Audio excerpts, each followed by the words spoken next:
A week ago I've talked about H.A.T, aka Hyper Armour Transfer, that works with the brand new Lightning Arrow Miracle, which makes your life a lot more fun if you're into that kind of stuff. So today naturally we focus a bit more on Lightning Arrow itself and the build you can set up around it. Lightning Arrow on its own is not really fast on startup. You can't just like mash it and get the trait. However, since it's a ranged spell, and it is a relatively quick one, especially when compared to the likes of Soul Spear or Wrath of the Gods, you can put it to a bit of a different use. You can start it and use it as a bait. Once you knock the arrow, releasing it takes no time, which grants you an easy trait.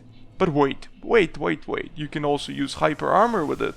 Using Hyper Armor to cast Lightning Arrow turns an easy trait into guaranteed trait. At this point, the only question you should be asking yourself is whether it can win traits for you.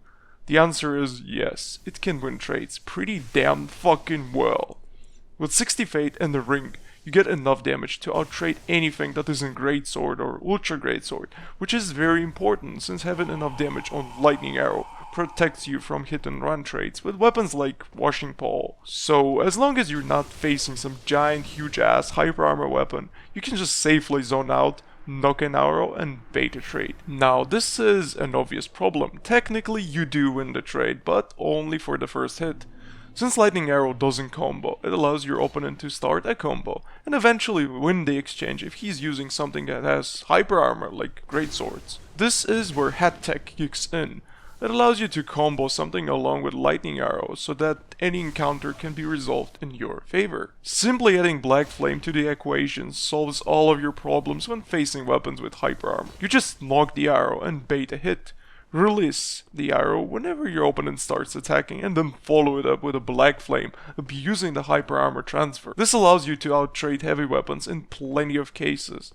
However, if your opponent is smart and doesn't commit with Greatsword, if he just swings once and retreats, the trait won't be in your favor, so you'll have to work a bit, but that's where mind games kick in. Anyways, for what it's worth, this setup allows you to apply insane amounts of pressure. You can just knock the arrow and let your arena opponent panic roll. Well, good thing you can roll only 14 times in this game, yay! Facing this setup in PvP is actually as fun as using it. If you want to beat this setup, you'll have to play pretty smart and apply the pressure. All you have to do when facing Lightning Arrow in this setup is to just focus on applying the pressure and not letting Lightning Arrow user to get into Hyper Armor frames. In right hands, even simple solutions can be super effective.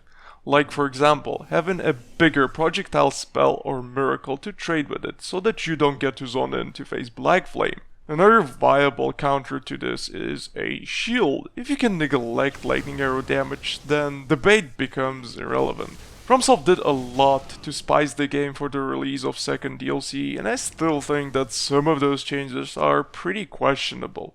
But the introduction of Lightning Arrow and the fact that it works with H.A.T makes miracles and magic setups and all that stuff a lot more viable and actually competitive. Oh yeah, and fun. It makes it fucking fun. It is actually fucking fun. Yeah, trust me, nothing is more fun than seeing arena pros go full panic mode and just spam roll, only to get wrecked as soon as they go for an opening. So yeah guys, feel free to experiment with it. If you have any questions regarding Lightning Arrow setups, let me know. I'll do my best to answer it. Thank you for watching, and I'll see you next time.